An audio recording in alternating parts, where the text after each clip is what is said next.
esta oportunidad vamos a dialogar con el actual presidente de la Agencia Nacional de Promoción de la Investigación, el Desarrollo Tecnológico y la Innovación, el economista Fernando Peirano. Buenas tardes, Fernando. Gracias por esta oportunidad de entrevista, ya que es un gusto. Bueno, muchas gracias a vos y a todos los que me están convocando a través tuyo, y la verdad que es muy bueno esta oportunidad de poder dialogar y llegar con el mensaje a todo el país, porque realmente la perspectiva federal es algo que nos interesa muchísimo promover. Justamente un poco vamos a dialogar en relación a estas distintas acciones de la agencia, y como primer pregunta me surge esta cuestión de que a poco tiempo de haber asumido, surgió todo este contexto de pandemia, ¿no? Lo cual imagino que ha sido un gran desafío para ustedes. Y en este sentido, ¿qué acciones han podido desarrollar y qué tipo de respuestas vienen teniendo del sector científico-tecnológico? Bueno, es cierto que la pandemia significó un enorme desafío.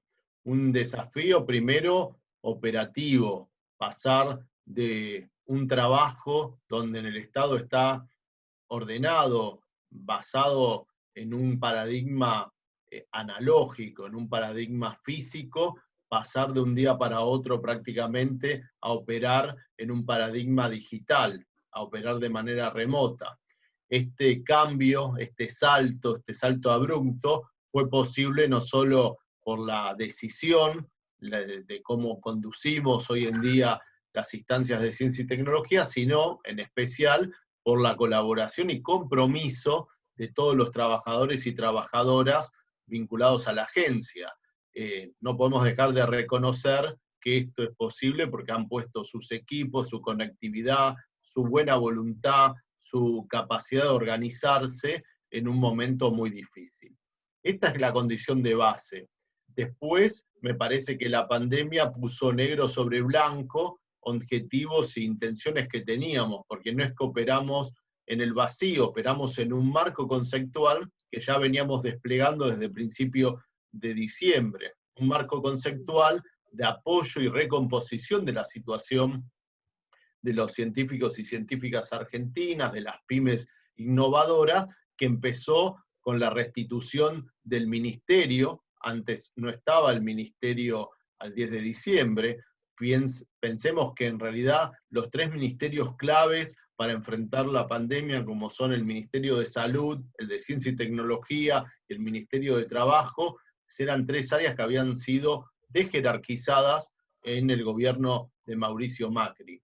Entonces se comienza restituyendo al Ministerio de Ciencia, Tecnología e Innovación, se comienza con un apoyo y una recomposición de los estipendios a los becarios, un plan que inicia en enero y llega a junio con un incremento de más del 50%, se comienza con una reestructuración en el caso de la agencia de la cartera, se liberan fondos atados a compromisos o proyectos que no estaban siendo ejecutados, y esa disponibilidad de recursos son los que se van a poder volcar luego a las acciones vinculadas al coronavirus. Se comienza también con una jerarquización de la agencia. La agencia pasa de ser un organismo desconcentrado que administraba su presupuesto a ser un organismo descentralizado que a las funciones presupuestarias le suma capacidades jurídicas y administrativas que antes no tenía, y que esto se va a ver reflejado meses después en el momento de resolver oportuno y rápidamente la asignación de los fondos para los proyectos COVID. Todo esto pasó de diciembre a mitad de marzo. En mitad de marzo, ya con el anuncio, con la certeza de la llegada del coronavirus a la Argentina, el ministro Roberto Salvarezza convoca y conforma una unidad especial denominada Unidad Coronavirus, para que trabajemos en una misma mesa, bajo los mismos criterios, a un mismo tiempo, al ministerio, al CONICET y a la agencia. Entonces evitamos así solapamiento de acciones, contradicciones y sobre todo potenciar nuestras herramientas. La primera delegación, el primer pedido de esta unidad coronavirus hacia la agencia fue rastrear, identificar dentro de los 7.800 proyectos que administra hoy la agencia, cuáles podían ser de una relevancia superlativa frente al coronavirus. Nosotros en esa tarea encontramos 4 proyectos claves, los proyectos asociados al desarrollo de kits simples, de aparatología simple y rápido resultado de virus genéricos, virus que habían empezado hace más de 10 años, en algunos casos estos proyectos, identificar virus en plantas, en plantaciones en el campo, donde no es fácil tener el acceso a un laboratorio complejo. Ya existía este desafío, esta búsqueda de identificar virus, y bueno, desde ese camino se venían recorriendo a través de los proyectos, pasando también por el Chagas, por el dengue, también enfermedades donde muchas veces la pobreza hace que se den en regiones con más intensidad y donde justamente no hay quizás toda la infraestructura de diagnóstico que se necesita. Entonces estos test de aparatología simples también servían no solo en el campo, sino también para estas enfermedades ligadas o presentes con más intensidad en ámbitos de pobreza. Estos equipos, estos 4 equipos de trabajo de investigación, los convocamos para darle un apoyo económico y un apoyo administrativo, regulatorio, para que aceleren sus desarrollos, los terminen y los reenfoquen hacia el coronavirus. Y lo pudieron hacer porque al mes de junio los 4 proyectos tenían la aprobación del ANMAT, certificando su competencia, su habilidad para identificar el coronavirus. En algún caso, a través de una estrategia serológica, a través de identificar los anticuerpos que genera la enfermedad o que dispara la presencia del virus en el cuerpo humano. En otro caso, molecular, poder hacer una comparativa entre la muestra y las cadenas de ARN que se identifican en esa muestra y el patrón identificado con el coronavirus. Si esa coincidencia se verifica, sabemos que esa muestra tiene una carga viral de coronavirus que confirma la presencia de esta enfermedad o el inicio de esta enfermedad. La verdad que estas estrategias funcionaron y fueron uno de los pilares de la participación de la agencia en esta lucha contra el coronavirus. El otro pilar muy importante fue la conformación de una convocatoria, de un llamado especial a proyectos con objetivos bien puntuales. ¿Cuáles eran esos objetivos? El diagnóstico, el tratamiento, la prevención, el monitoreo del coronavirus y la epidemia en general. Llamamos con este problema, ¿cómo hacemos para resolver estos aspectos? El monitoreo, el diagnóstico, la prevención, el tratamiento frente al coronavirus. Y llamamos a la comunidad científica y tecnológica. Hicimos la convocatoria para vincular problema y solución. Pusimos un conjunto de recursos, 300 millones de pesos, para que estos proyectos puedan tener financiamiento, y básicamente lo que hicimos con esta acción era reenfocar la atención de la comunidad científica y ponerla a trabajar en gestar estas nuevas soluciones en materia de dispositivos, conocimientos, soluciones que puedan surgir. Y vinieron 904 postulaciones, desde todos los rincones del país, todas las provincias presentaron algo, y estas 904 presentaciones además hablan de la diversidad de nuestro sistema de ciencia y tecnología, una diversidad disciplinar antes que nada. Disciplinar porque nosotros recibimos un porcentaje importante de propuestas emergidas, diseñadas desde las ciencias médicas, un porcentaje importante desde la genética, la biotecnología, un porcentaje importante desde la ingeniería, un porcentaje importante desde el software, cómo gestionar datos en esta epidemia, y también desde las ciencias sociales.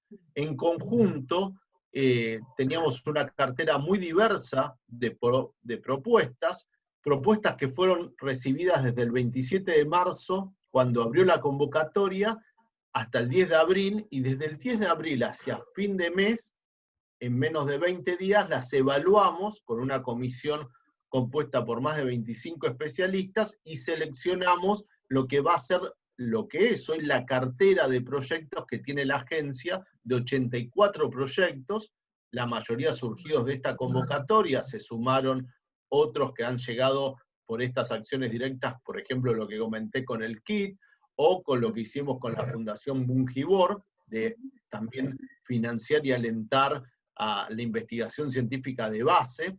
Bueno, en conjunto tenemos 84 iniciativas que en su mayoría tienen un horizonte de trabajo muy inmediato, porque así lo pedimos. La mayoría tienen 60 o 360, entre 60 y un año, entre 60 días y un año de extensión para trabajar y formular los dispositivos o las soluciones que van a tener impacto en qué, en fortalecer al Estado en su afán, en su objetivo de proteger, de cuidar a los argentinos y a las argentinas.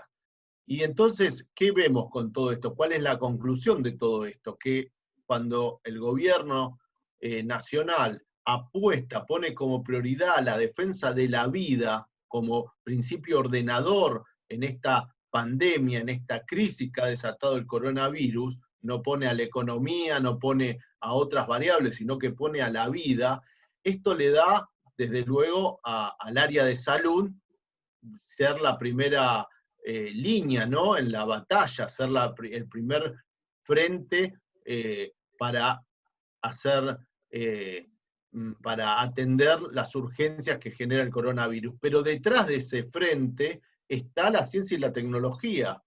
Es un plus tener ciencia y tecnología frente a esta situación. Y es un plus gracias a la convocatoria que genera este marco conceptual de enfrentar la pandemia y gracias al compromiso y las habilidades que tienen los científicos y las científicas argentinas. Acá hay una reescritura del contrato social entre gobierno y sector científico, entre científicos y científicas y la sociedad, porque nos permite darle un rol de jerarquía a lo que pueda generar el conocimiento científico-tecnológico. Y esto la verdad que me parece que es un hito, seguramente va a quedar como una marca en la trayectoria de nuestro sistema de ciencia y tecnología, y bueno, me parece que es lo que también da lugar a otra cosa muy importante, que es esto que la Organización Mundial de la Salud definió como los 64 productos esenciales para enfrentar la pandemia. Argentina hoy está produciendo 63 de esos 64. Y esto se puede producir gracias a la conjunción, la articulación entre conocimiento y producción. Solo con conocimiento no alcanza, solo con producción por sí misma no se puede. Cuando se combinan, logramos tener una cartera de herramientas muy importantes y destacadas en un mundo donde acceder a estos recursos a través de la importación no es fácil. Se han desatado hasta episodios propios de la Guerra Fría, ¿no?, donde agencias de inteligencia han intervenido para quedarse con un embarque, con un envío, por ejemplo, de respiradores. Y nosotros tenemos 2 pymes argentinas justamente en Córdoba, capaces de producir respiradores de alta complejidad que se exportaban a Europa, a Estados Unidos, que no sabíamos a veces o no lo queríamos ver, que teníamos esa capacidad en Argentina. Y esta empresa, en especial Tecme, la empresa más importante, ha recibido apoyos de la agencia. Lo ha recibido en el 2011 y en el 2017, apoyos para desarrollar sus componentes centrales del nuevo modelo de respirador, y apoyo para poner a punto el software en el 2017, que es el software que permite la interacción con los signos vitales del paciente. Entonces, la verdad que acá vemos como los kits, el suero hiperinmune fabricado a través de quinos, o estos respiradores son la expresión de lo que se puede hacer combinando conocimiento científico, convocatoria, un Estado que pone prioridades, que pone como prioridad la vida, lo que podemos hacer en definitiva desde un país como Argentina. Un aspecto que me parece incluso también muy interesante en esto que estamos conversando es la cuestión de retomar esta federalización de la ciencia, ¿no? Y de apostar también por el desarrollo tecnológico en las regiones. Nosotros desde Villa María, bueno, nos posicionamos justamente desde el interior, ¿no? Apostando un poco con la universidad y incluso con el Centro de Investigación y Transferencia que tenemos, que está funcionando. Incluso, bueno, digamos, esta reflexión un poco tiene que ver con esta otra pregunta en cuanto a cuál es el horizonte que se están planteando desde la agencia, incluso desde una visión de post-pandemia, en cuanto a ejes principales o proyecciones, para seguir trabajando y sobre todo teniendo en cuenta un poco esta cuestión de lo regional, ¿no? El desarrollo científico. Sí. No, es así.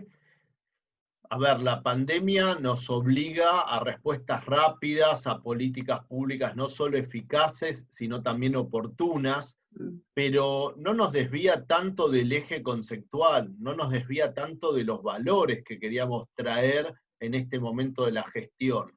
¿Por qué digo esto? Porque ahora el desafío que tiene la agencia, después de haber recuperado un poco ese rol, esa misión que estuvo muy desdibujado, desatendido durante los últimos años, ¿cuál es este rol? El rol de ser realmente un puente entre las capacidades y la resolución de problemas sociales o productivos, un rol que vincula estas capacidades con las soluciones a través del financiamiento y a través de la estructuración de los proyectos, porque la estructuración de los proyectos entiendo yo que vale tanto como el financiamiento que ponemos, porque cuando se combinan en una red, ¿me escuchás? Cuando sí.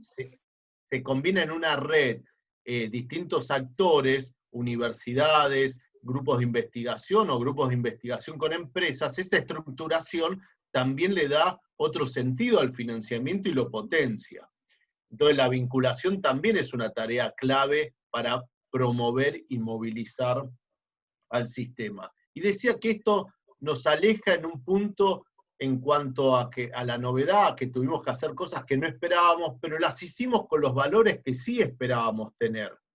Ahora el desafío es cómo unimos esta coyuntura, estas acciones contingentes con el futuro, con proyectos más estratégicos. Y por ejemplo, hay dos convocatorias que están hoy abiertas que son significativas en este sentido. Por ejemplo, hemos convocado a las ciencias sociales y humanas a pensar la pospandemia, a pensarlas en un sentido práctico, aplicado, cómo podemos mejorar las políticas públicas de la pospandemia a partir de la reflexión ordenada y sistemática de las ciencias sociales y humanas. Lo hemos hecho junto con el CODESOC, el Consejo de Ciencias Sociales del CIN, lo hemos hecho junto con la Secretaría de Políticas Universitarias y junto con el Ministerio de Ciencia, Tecnología e Innovación. Estas cuatro instituciones nos organizamos para hacer la convocatoria, y la convocatoria a mejorar las políticas públicas a partir de esta reflexión de las ciencias sociales se hace moldeando el ámbito de investigación de una manera especial, no de cualquier manera. ¿Cuál es esta manera especial? Con valores. ¿Cuáles son estos valores? Bueno, se ha pedido que sean proyectos en red, que vinculen a 6 o 7 nodos alrededor de todo el país, buscando entonces un equilibrio en la participación en términos del origen o la localización de esos nodos, buscando que esos nodos estén en cabeza de un hombre y de una mujer, que por lo menos sea mitad y mitad, que haya un equilibrio de género, y que al menos uno de esos nodos tenga como protagonista a un investigador que está empezando, sea él o ella.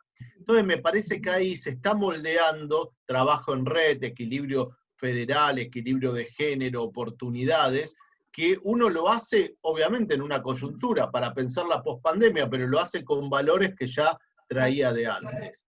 Y también sumamos a esto otro valor que es el de la ciencia abierta, porque le estamos dando un premio a aquellos proyectos que se comprometen a constituir una base de datos, y esa base de datos va a ser parte de un reservorio para que a futuro nuevos proyectos de investigación se basen en esos datos que se generaron en este contexto. Entonces ahí hay como un ejemplo de esto que quiero expresar, de que hay novedad, hay coyuntura, pero también hay valores, hay pensamiento más estratégico.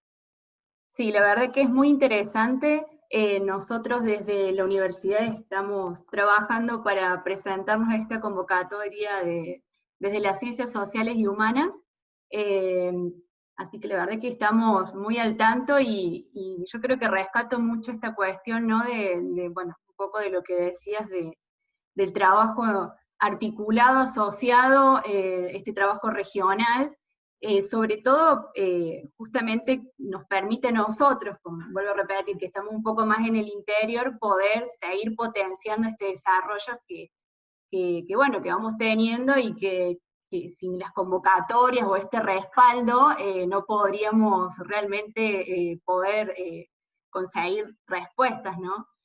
Así que la verdad que realmente es muy interesante.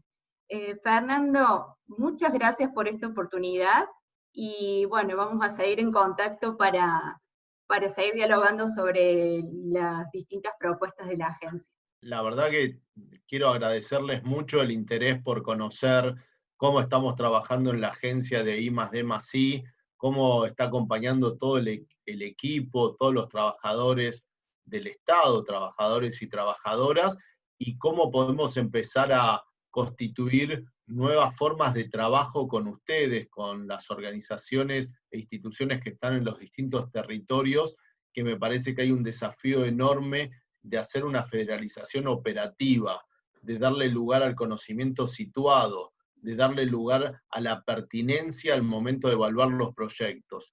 Todo eso no lo vamos a hacer desde las instituciones nacionales, lo tenemos que hacer junto con las instituciones que están en cada una de las regiones, de los lugares, sean universidades, sean instituciones de ciencia y tecnología. Creo que hemos tenido en estos últimos años experiencia en la federalización muy basada en las personas, en relocalizar personas, y no ha sido del todo exitoso, no ha sido del todo transformador. Así que ojalá que esta sea una etapa que podamos hacer esta transformación en los modos de trabajo, y les agradezco entonces muchísimo el interés y la oportunidad que me han dado en contar estas ideas. Gracias, Fernando. Hasta luego. Hasta luego. Muchas gracias.